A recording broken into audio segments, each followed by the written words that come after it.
पिछले वीडियो में हम लोगों ने जाना था कि एटम्स के सब एटॉमिक पार्टिकल की डिस्कवरी किस प्रकार हुई। इस वीडियो के माध्यम से हम एटॉमिक मॉडल्स को समझेंगे। यूँ तो एटम के स्ट्रक्चर को समझाने के लिए कई सारे मॉडल्स प्रपोज किए गए हैं, लेकिन थॉमसन्स, रदरफोर्ड और नील्स बोर का मॉडल काफ़ी इम्पोर्टेंट मॉडल है। आइए हम शुरू करते हैं थॉमसन्स के एटॉमिक मॉडल के बारे में। देखिए, एटम में 3 सब एटॉमिक पार्टिकल्स इलेक्ट्रॉन, प्रोटॉन और न्यूट्रॉन हैं। जब थॉमसन का मॉडल प्रपोज किया गया था उस समय तक न्यूट्रॉन की डिस्कवरी नहीं हुई थी। तो सर जे थॉमसन ने 1897 में एक मॉडल प्रपोज किया। इस मॉडल को हम प्लम पुडिंग मॉडल के नाम से भी जानते हैं। इस मॉडल के अकॉर्डिंग जो एटम है वो एक स्फेरिकल यूनिट होता है जो कम्प्लीटली पॉजिटिव चार्ज से मिलकर बनी होती है और इसके अंदर नेगेटिव चार्ज यानी कि इलेक्ट्रॉन एम्बेडेड होते हैं। ये बिल्कुल हम इस मॉडल की तुलना वाटरमेलन से कर सकते हैं, जिस तरह से कि कंप्लीट वाटरमेलन जो कि रेड कलर का होता है उसके काले बीज उस रेड कलर के फ्लैश के अंदर धंसे हुए होते हैं। इसी तरह से ये कुछ मॉडल हमको दिखाई पड़ता है। तो ये थॉमसन मॉडल का डायग्राम है, जिसको देखकर आप समझ सकते हैं कि ये जो कंप्लीट स्फीयर है ये पॉजिटिव चार्ज से मिलकर बना है और इलेक्ट्रॉन इसके अंदर एम्बेडेड है यानी कि धंसे हुए हैं। नेक्स्ट जो मॉडल प्रपोज किया गया था वो रदरफोर्ड की तरफ से प्रपोज किया गया था। रदरफोर्ड मॉडल एक सिस्टमेटिक मॉडल है जो कि एक एक्सपेरिमेंट बेस्ड है। रदरफोर्ड ने एक एक्सपेरिमेंट किया जिसमें उन्होंने एक गोल्ड मेटल की बिल्कुल पतली फॉइल, क्योंकि गोल्ड मेटल की मेलेबिलिटी काफ़ी ज़्यादा होती है इसलिए इसकी बहुत पतली सी फॉइल बनाई जा सकती है। तो इन्होंने एक गोल्ड फॉइल को यहाँ पर प्लेस किया, इसके ऊपर अल्फ़ा पार्टिकल की बॉम्बार्डिंग करवा दी। एक्चुअल में अल्फ़ा पार्टिकल होते क्या हैं कि हीलियम के एटम्स होते हैं, इनके अंदर एटॉमिक नंबर 2 और मास नंबर 4 होता है। इसका मतलब कि 2 ही प्रोटॉन इस एटम के अंदर होते हैं और 2 ही इलेक्ट्रॉन होते हैं। यदि इन 2 इलेक्ट्रॉन को हम रिमूव कर दें तो हीलियम 2+ आयंस ऑब्टेन होते हैं। ये हीलियम 2+ आयंस ही जो हैं अल्फ़ा पार्टिकल्स के नाम से जाने जाते हैं। ध्यान दें, अल्फ़ा पार्टिकल के ऊपर 2 यूनिट पॉजिटिव चार्ज होता है। तो इस एक्सपेरिमेंट में इन्होंने गोल्ड फॉइल के ऊपर अल्फ़ा पार्टिकल की बॉम्बार्डिंग करवाई।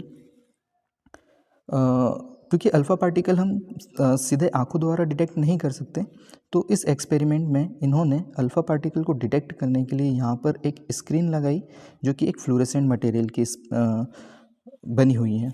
जब अल्फ़ा पार्टिकल इस स्क्रीन पर टकराते हैं तो ये इस स्क्रीन को ग्लो करवाते हैं, जिससे हम अल्फ़ा पार्टिकल को आसानी से डिटेक्ट कर सकते हैं। तो रदरफोर्ड का जो मॉडल है वो इस एक्सपेरिमेंट बेस्ड है। इस एक्सपेरिमेंट के क्या ऑब्जर्वेशंस रहे, आइए हम नेक्स्ट स्लाइड में देखते हैं। तो यहाँ पर देखिए, इस एक्सपेरिमेंट के ऑब्जर्वेशंस कुछ इस तरह से रहे कि ज़्यादातर अल्फ़ा पार्टिकल्स जो हैं वो बिना किसी डिफ्लेक्शन के यहाँ पर एक बड़ा स्पॉट बनाते हैं। इसका मतलब कि ये सीधे ही गोल्ड फॉइल के आर पार चले आते हैं। लेकिन कुछ अल्फ़ा पार्टिकल एक लोअर एंगल से डिफ्लेक्ट हो जाते हैं, यानी कि 90 डिग्री से कम एंगल पर डिफ्लेक्ट हो जाते हैं और बहुत ही कम, लगभग 24,000 में से एक अल्फ़ा पार्टिकल जो है वो हायर एंगल 90 डिग्री से अबव एंगल पर भी डिफ्लेक्ट होते हैं। अब ऐसा क्यों हुआ, ये हम रदरफोर्ड के इस मॉडल के कंक्लूजन वाले पार्ट में देखते हैं।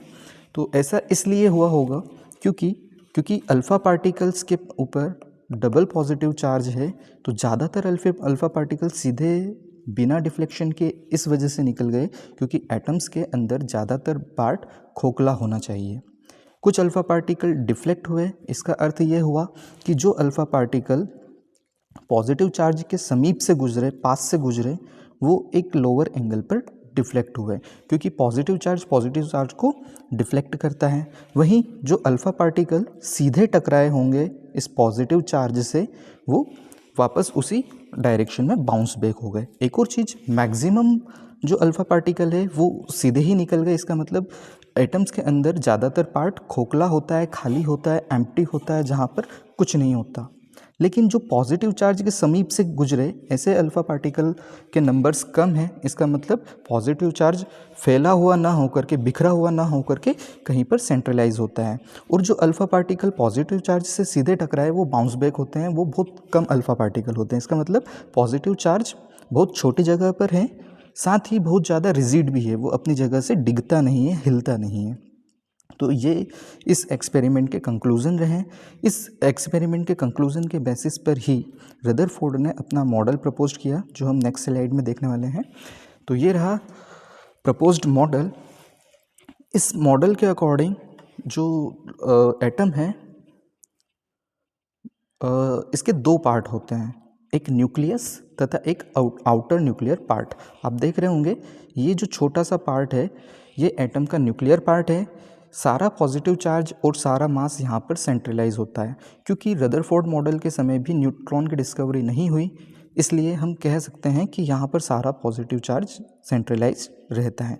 जबकि जो इलेक्ट्रॉन है, जो नेगेटिव चार्ज पार्टिकल्स हैं, वो आउटर स्फीयर पार्ट में होते हैं। ये आप देख रहे होंगे, ये इलेक्ट्रॉन्स हैं जो आउटर स्फीयर पार्ट में मौजूद हैं। इस मॉडल का हम जो कंपैरिजन है वो हमारे सोलर सिस्टम से कर सकते हैं। हमारे सोलर सिस्टम में भी सेंटर में सन होता है और जो सारे ग्रह हैं, जो प्लैनेट्स हैं, वो इसके आसपास रिवॉल्व करते हैं। इसी तरह से इलेक्ट्रॉन भी रिवॉल्व करते हैं। तो ये कुछ रदरफोर्ड का मॉडल है। इस मॉडल की कुछ कमियां हैं जो कि परीक्षाओं में पूछ ली जाती हैं। तो आइए हम रदरफोर्ड मॉडल की कमियों के बारे में जानते हैं। तो पहली कमी तो ये है कि ये एटम स्टेबल नहीं होना चाहिए। क्यों नहीं होना चाहिए? क्योंकि इलेक्ट्रॉन जब भी घूमेगा तो मैक्सवेल और दूसरे साइंटिस्ट का कहना है कि जब कोई चार्ज पार्टिकल घूमता है तो उससे इलेक्ट्रोमैग्नेटिक रेडिएशंस निकलती हैं, इलेक्ट्रोमैग्नेटिक रेडिएशंस निकलती है, जिससे कि एनर्जी का लॉस होता है। इस तरह से अल्टीमेटली इलेक्ट्रॉन की एनर्जी धीरे धीरे ग्रेजुअली लॉस होगी और वो इलेक्ट्रॉन एटम के अंदर गिर जाएगा, जो कि होता नहीं है। एटम इटर्नल होते हैं, ये कभी नष्ट नहीं होते हैं। तो एटम इतने ज़्यादा स्टेबल क्यों हैं, ये हम इस मॉडल की हेल्प से नहीं समझा सकते हैं। दूसरा, इलेक्ट्रॉन का डिस्ट्रीब्यूशन किस तरह से होता है एटम के आसपास, ये हम नहीं बता सकते कि इलेक्ट्रॉन एक साथ मिलकर के न्यूक्लियस के अराउंड चक्कर लगाते हैं या पर्टिकुलर डिस्टेंस पर चक्कर लगाते हैं, ये इस मॉडल की हेल्प से नहीं समझाया जा सकता। तीसरा, एटॉमिक स्पेक्ट्रम। एटॉमिक स्पेक्ट्रम क्या होता है कि जब हम किसी गैस या किसी पर्टिकुलर एलिमेंट के एटम्स, मान लीजिए हाइड्रोजन एटम, इस पर कोई इलेक्ट्रोमैग्नेटिक रेडिएशंस पास करते हैं तो यहाँ से इलेक्ट्रोमैग्नेटिक रेडिएशन का कुछ पार्ट इन एटम्स के द्वारा एब्जॉर्ब हो जाता है और कुछ फ्रीक्वेंसीज हमें एब्सेंट दिखाई पड़ती है और एब्सेंट फ्रीक्वेंसीज के लिए यहाँ पर स्पेक्ट्रम को ड्रॉ किया जाता है, जो कि एटॉमिक स्पेक्ट्रम कहे जाते हैं। ये एटॉमिक स्पेक्ट्रम हर एक एटम के लिए यूनिक होता है। तो एटम किस तरह से उस एनर्जी को एब्जॉर्ब करते हैं या इमिट करते हैं, ये इस मॉडल की हेल्प से नहीं समझाया जा सकता, या इनके द्वारा एटॉमिक स्पेक्ट्रम किस तरह से ऑब्टेन होते हैं, ये इस मॉडल के द्वारा नहीं समझाया जा सकता। आइए नेक्स्ट मॉडल की तरफ बढ़ते हैं। हमारा अगला जो मॉडल है वो नील्स बोहर का एटॉमिक मॉडल है। तो नील्स बोहर ने कोई एक्सपेरिमेंट नहीं किया। नील्स बोहर का जो मॉडल है वो रदरफोर्ड मॉडल का सुधरा हुआ रूप है, उसका मॉडिफाइड वर्जन है। देखिए, हम ये तो नहीं कह सकते कि नील्स बोहर ने कोई एक्सपेरिमेंट नहीं किया, लेकिन उनके जो भी ऑब्जर्वेशंस हैं इसमें उन्होंने रदरफोर्ड मॉडल को थोड़ा सा मॉडिफाई करके समझाया है। तो ये नील्स बोहर का मॉडल हम कुछ पोस्टुलेट्स के बेसिस पर समझेंगे। तो आइए इनके पोस्टुलेट्स देखते हैं। नील्स बोहर मॉडल के मेन पोस्टुलेट्स, सबसे पहला पोस्टुलेट है कि क्वांटाइज्ड ऑर्बिटल्स होते हैं, यानी कि इलेक्ट्रॉन आउटर न्यूक्लियर पार्ट में ही प्रेजेंट होते हैं, लेकिन ये हर कहीं नहीं रह सकते। ये एक क्लोज पाथ पर चक्कर लगाते हैं जिन्हें ऑर्बिट कहते हैं, और ये क्वांटाइज्ड होते हैं। क्वांटाइज्ड होने का मतलब क्या है कि इनमें एक रेगुलर डिस्टेंस होती है, एक फिक्स्ड डिस्टेंस होती है न्यूक्लियस से बाहर की तरफ, जिनमें इलेक्ट्रॉन रह सकते हैं। तो ये क्वांटाइज्ड ऑर्बिटल का कॉन्सेप्ट है। दूसरा, एनर्जी लेवल। देखिए, अगर इलेक्ट्रॉन किसी ऑर्बिट में रिवॉल्व कर रहा है तो वहाँ उस इलेक्ट्रॉन की कुछ फिक्स एनर्जी भी होती है। इसी कारण इन ऑर्बिट्स को हम लोग एनर्जी लेवल भी कहते हैं। इन्हें हम 1, 2, 3 या फिर KLMN से रिप्रेजेंट कर सकते हैं। नेक्स्ट है एनर्जी का एब्जॉर्प्शन एंड इमिशन। जब हम किसी एटम को बाहर से एनर्जी देते हैं इलेक्ट्रोमैग्नेटिक रेडिएशन के फॉर्म में, तो वो उस एनर्जी को एब्जॉर्ब कर लेता है, उसके किसी पार्ट को एब्जॉर्ब कर लेता है। तो ये एनर्जी का एब्जॉर्प्शन क्यों होता है कि एटम जब लोअर एनर्जी स्टेट में रिवॉल्व करते हैं और जब वो हायर एनर्जी स्टेट में चले जाते हैं, तो जो दोनों एनर्जी स्टेट के बीच का एनर्जी का डिफरेंस है, उतनी एनर्जी ये एब्जॉर्ब कर लेते हैं। सिमिलरली जब इलेक्ट्रॉन हायर एनर्जी से लोअर एनर्जी में आते हैं तो उतनी ही एनर्जी ये रिलीज़ कर देते हैं, जिसके कारण स्पेक्ट्रम का फॉर्मेशन होता है। तो हम एटॉमिक स्पेक्ट्रम को नील्स बोर मॉडल की हेल्प से आसानी से समझा सकते हैं। वहीं स्टेबिलिटी ऑफ एटम, देखिए अगर इलेक्ट्रॉन किसी एनर्जी स्टेट में रिवॉल्व कर रहा है तो वहाँ पर उसकी एनर्जी ना तो गेन होती है, ना ही एनर्जी नष्ट होती है, ना ही कोई एनर्जी का लॉस होता है। इसके कारण अनंत समय तक इलेक्ट्रॉन उसी एनर्जी के अंदर, उसी एनर्जी लेवल्स के अंदर घूम सकते हैं, है ना। इसके कारण जो है एटम काफ़ी ज़्यादा स्टेबल होते हैं, ये कभी भी डिस्ट्रॉय नहीं होते हैं। नेक्स्ट है एक्सप्लेनेशन ऑफ एटॉमिक स्पेक्ट्रम। जैसे मैंने बताया था कि इलेक्ट्रॉन जब लोअर एनर्जी स्टेट से हायर एनर्जी में जाता है तो एनर्जी का एब्जॉर्प्शन करता है, और वैसे ही हायर एनर्जी लेवल से जब लोअर एनर्जी लेवल में आता है तो एनर्जी रिलीज़ करता है। तो इससे एसोसिएटेड जितनी भी एनर्जी होती है वो इलेक्ट्रोमैग्नेटिक रेडिएशन के किसी वेवलेंथ से रिलेट करती है, और वही वेवलेंथ की जो इलेक्ट्रोमैग्नेटिक रेडिएशन है ये एटम्स एब्जॉर्ब कर लेते हैं या फिर इमिट कर देते हैं, और इस तरह से इस एटॉमिक स्पेक्ट्रम का फॉर्मेशन होता है। आगे बढ़ते हैं। तो नील्स बोर का एटॉमिक मॉडल हमें कुछ इस तरह का दिखाई पड़ता है, जिसके सेंटर में अगेन वही न्यूक्लियस होता है।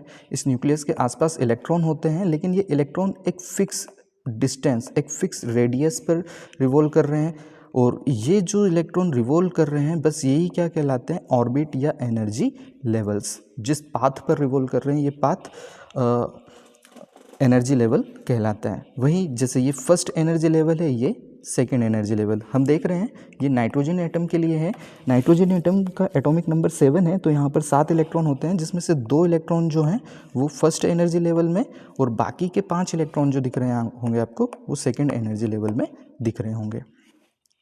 आइए इस मॉडल के भी कुछ ड्रॉबैक्स हैं, कुछ कमियां हैं, तो इस मॉडल के लिमिटेशंस को देखते हैं। Limitations of Bohr model.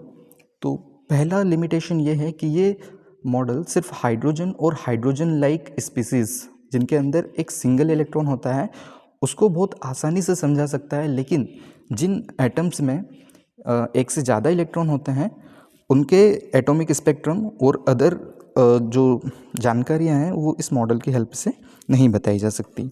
दूसरा, बोहर मॉडल जो है वो जब हम किसी स्पेक्ट्रम को, एटॉमिक स्पेक्ट्रम को और अच्छे सोफिस्टिकेटेड स्पेक्ट्रोमीटर के द्वारा देखते हैं तो उसमें बनने वाली जो बैंड्स हैं, जो लाइनें हैं, वो एक्चुअल में और भी फाइन लाइनों से मिलकर के बनी हो सकती हैं या दिखाई पड़ती हैं। तो इन फाइन लाइंस का फॉर्मेशन क्यों होता है वो हम इस मॉडल की हेल्प से नहीं समझा सकते हैं। तो दूसरा ड्रॉबैक ये है कि यहाँ पर स्प्लिटिंग, जो बैंड्स की स्प्लिटिंग है स्पेक्ट्रम के अंदर, वो क्यों होती है इस मॉडल की हेल्प से नहीं समझाया जा सकता। तीसरा ड्रॉबैक,